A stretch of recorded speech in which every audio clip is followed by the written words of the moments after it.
নাটোরের নলডাঙ্গার নাটোর-নওগাঁ আঞ্চলিক মহাসড়কের মহিষমারী সড়ক থেকে ৫টি ককটেল, ৫টি পেট্রল বোমা উদ্ধার।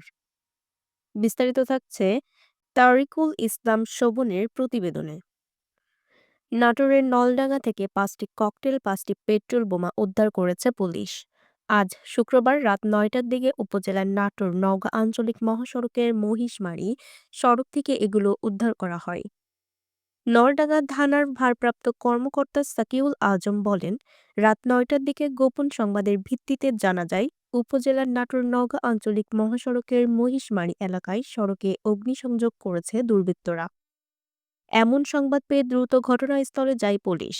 পরে সেখান থেকে ৫টি ককটেল, ৫টি পেট্রল বোমা ও সাবেক এমপি শফিকুল ইসলাম শিমুলের ছবি সম্বলিত একটি ব্যানার উদ্ধার করা হয় এবং আগুন নিভিয়ে দেওয়া হয়। ঘটনার তদন্ত শুরু করেছে পুলিশ।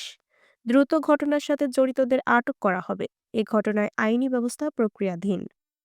আরও বিস্তারিত জানতে চোখ রাখুন জাতীয় দৈনিক অভয়নগর পত্রিকায়।